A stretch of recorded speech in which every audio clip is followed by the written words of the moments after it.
की लूट है, लूट सके तो लूट, ये तो भक्ति के लिए कहा जाता है। लेकिन सियासी शक्ति के लिए भी राम का नाम बड़ा प्रयोग होता है और बीजेपी तो 1990 से करती आ रही है। चाहे वो एलके आडवाणी का रथ हो, चाहे वो अब 2024 की जब रणभेड़ी बजेगी तो रामलला विराजमान होंगे प्राण प्रतिष्ठा के साथ। देखिए, भगवान राम के लिए तो कहा गया है कि बैर न कर काहू संग कोई, राम प्रताप विषमता कोई। किसी के साथ कोई बैर का सवाल ही नहीं है। अरे भाई, मैं आपको बताना चाहता हूं कि ये इराक और सीरिया के बॉर्डर पर जो कुर्दिस्तान का इलाका है ना, उसके अंदर केव्स में सुमई प्रोविंस है, जिसके अंदर की केव्स में बाकायदा एक भारतीय राजा बना है, मुकुट और धोती पहने हुए, उसके सामने एक बंदर बना है ऐसे बैठे हुए सामने। तो ये बताने की जरूरत नहीं है कि भगवान राम और भगवान हनुमान जी हैं। और आपको बताएं, इजिप्ट में जो फेराहो राजा पाए जाते हैं, सब बच्चों से कहूंगा जाके चेक कर लीजिएगा, फेराहो डायनेस्टी के पहले राजा का नाम क्या है? Ramsay, RMSES। तो राम तो बहुत हरिव्यापक सर्वत्र समान रूप से है, परंतु जो आपने राजनीति की बात की उसका भी जवाब देना चाहता हूं। अब क्या करेंगे? माफ करिए, आपके 50 सेकंड में टोक रहा हूं। क्या करेंगे? राहुल जी भी अयोध्या से ही अपनी यात्रा शुरू कर सकते हैं। अखिलेश जी भी कह रहे हैं कि रामलला हम आएंगे और परिवार सहित आएंगे। देखिए, मैं बहुत प्रसन्नता व्यक्त करता हूं, ये दोनों उन पार्टियों के प्रतिनिधि हैं। श्री राहुल गांधी जी, जिनकी पार्टी कांग्रेस के तत्कालीन प्रधानमंत्री PV नरसिम्हा राव ने कहा था कि हम तथाकथित बाबरी मस्जिद दोबारा तामील करवाएंगे, और अखिलेश यादव जी के पिताजी और पूर्व मुख्यमंत्री मुलायम सिंह ने कहा था। अब अगर दोनों कह रहे हैं राम के पास आएंगे, तो इसके लिए भी दोहा है, तुलसी अपने राम को रीझ भजे चाहे खींच, खेत पड़े पर जामी है उल्टा सुल्टा बीज। तो खींच के भी भजो तो कोई बात नहीं है। पर मैं एक राजनीतिक बात बता देना चाहता हूं।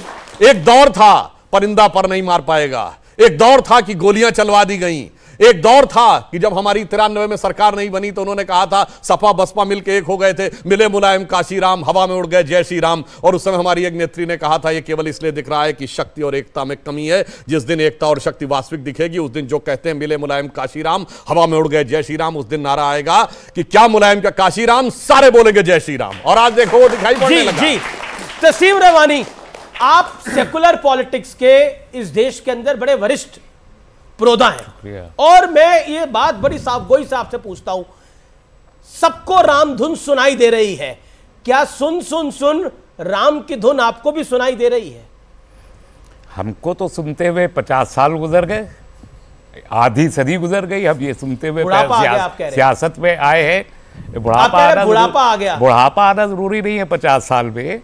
जो मेरा सवाल है सब लोगों से, पूरे देश से, मर्यादा पुरुषोत्तम रामचंद्र जी एक आस्था का स्रोत, धार्मिक व्यक्तित्व हैं, या वो जो भी आप उसको नाम देना वो हैं, या एक राजनीतिक शख्सियत हैं?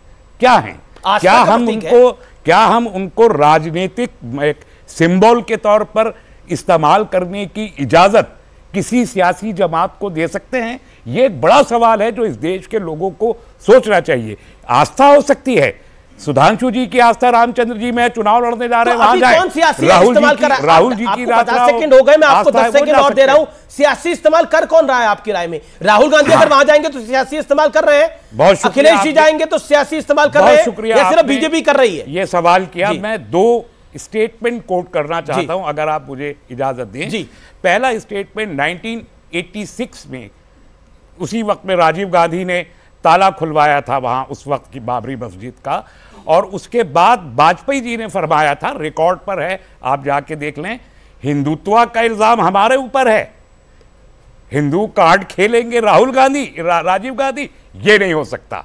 और उसके बाद 1989 में पालनपुर का रेजोल्यूशन आया, उसमें एलके आडवाणी जी ने खुद उसको ड्राफ्ट किया। वो 3 पेज का रेजोल्यूशन है, वो भी बीजेपी की वेबसाइट से निकाल के कोई पढ़ सकता है। बड़ा लंबा चौड़ा रेजोल्यूशन है जिसमें उन्होंने कहा कि हम अडॉप्ट कर रहे हैं एज अ पॉलिटिकल एजेंडा। और तीसरा स्टेटमेंट, लिब्राहन कमीशन के साथ अपनी विटनेस के दौरान एलके आडवाणी जी ने जस्टिस लिब्राहन के सामने ये कहा, जिसे मीडिया ने कोट किया, कि हमारे पास वोट बैंक के नाम पे कुछ नहीं है, कांग्रेस के पास पंडितों का और मुसलमानों का वोट है और दलितों का वोट मायावती ले गई हैं, हम कहां से लाएंगे? हमारे लिए ये एक पॉलिटिकल एजेंडा है। ठीक है, सुधांशु का जवाब इसमें जरूरी है। लंबा सुधांशु पॉलिटिकली आपने यूज करा, बाकी सब फॉलो कर रहे हैं, इसका भी जवाब 50 सेकंड देना चाहता हूं।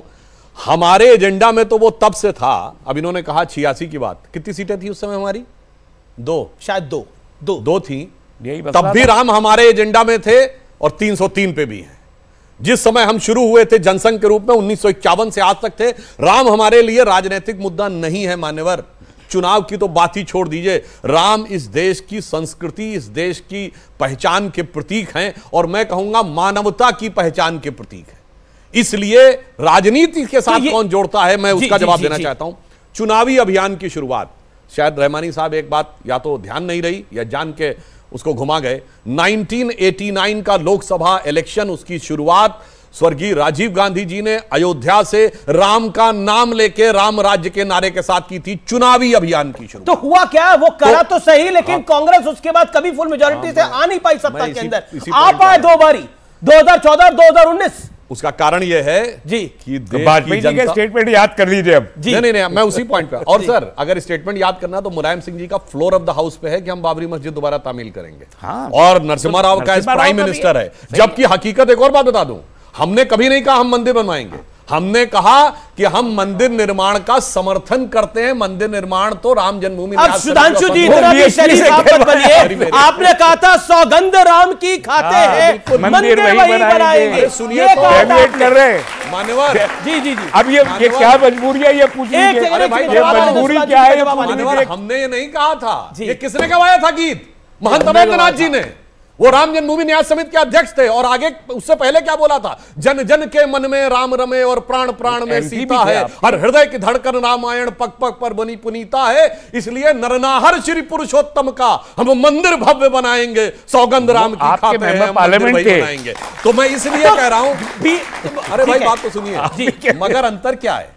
इनके तो सीएम ने कहा कि मस्जिद तामील करेंगे, जबकि फैक्ट बताऊं, इस्लामी मामलों के जानकार हैं कि भाई मुलायम सिंह और नरसिम्हा राव तो इस्लाम की नजर में काफिर हैं। काफिर तो मस्जिद तामील कर ही नहीं सकता था, और सरकार मस्जिद तामील नहीं कर सकती। काफिरों के पैसे से मस्जिद कैसे तामील हो सकती? इसके बावजूद किसी ने अपोज किया हो तो बताइएगा। मुस्लिम पर्सनल लॉ बोर्ड से लेकर शदाब चौहान को आने दीजिए चर्चा के अंदर। शदाब चौहान, 2024 की जो रामधुन है, ये संयोग है या राजनीतिक प्रयोग है?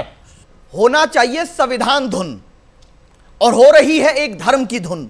धर्म की धुन हमारी आस्था का प्रतीक हो सकती है, और अगर श्री राम के प्रति ये सच्चा प्रेम किसी राजनीतिक दल का है, वहां जाकर मत्था टेकने से कुछ नहीं होने वाला। इनको तो आप बोलते हैं, अब तो राहुल गांधी कह रहे हैं, खबर मिल रही है कि वो भी अपनी यात्रा शुरू करते हैं, अखिलेश जी भी जा सकते हैं, तो क्या कहिएगा? सब जाइए, अपनी आस्था व्यक्त सब कीजिए, लेकिन आस्था का दुरुपयोग कौन करता है? नाम लेकर के उसका दुरुपयोग जो करता है, हम उसके खिलाफ हैं। उसका दुरुपयोग तो राहुल गांधी उपयोग कर रहे हैं, दुरुपयोग कर रहे हैं। अगर वो दुरुपयोग कर रहे हैं, हम उनके खिलाफ हैं। नहीं, अब तक प्रॉब्लम यह थी कि राहुल नहीं जा रहे, अखिलेश नहीं जा रहे। अब प्रॉब्लम यह कि वो जा क्यों रहे हैं? तो प्रॉब्लम यह नहीं है, प्रॉब्लम यह है कि जो भाजपा करेगी राम का नाम लेकर, वो बिल्कुल सही है, और जो दूसरे लोग करेंगे वो गलत है। मान्यवर, राजनीति जानते क्या होती है? आज अखिलेश कह रहे हैं हम मंदिर में जाने को तैयार हैं, और उनकी पार्टी नेता रामचरितमानस चलाते हैं और उनका वो समर्थन करते हैं। यह राजनीति है। राहुल गांधी ये कहते हैं, और उनकी पार्टी के नेता कर्नाटक के पीडब्ल्यूडी मिनिस्टर परमेश्वर क्या कहते हैं? हिंदू धर्म कब शुरू हुआ पता ही नहीं है, कोई धर्म है भी कि नहीं।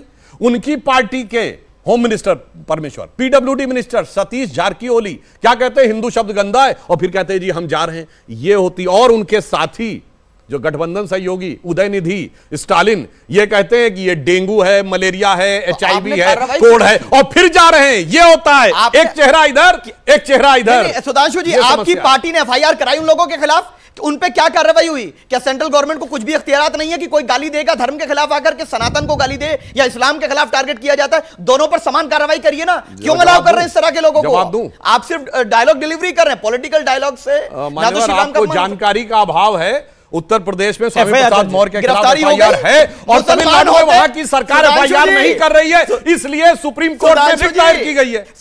अगर वो मुसलमान होते तो अब तक बिल्डोजर चल जाता, क्योंकि राजनीतिक लाभ होता है। वो इसलिए नहीं हुआ क्योंकि वो OBC समाज से आते हैं। आपको डर लग रहा है, आप उधर मस्जिद को गिरवाने पर अगर दोबारा किसी चीफ मिनिस्टर ने बात कह दी कि उसको हम उसी स्थिति में लाएंगे, प्राइम मिनिस्टर ने, तो आप कह रहे ऐसा नहीं होता, वैसा नहीं होता।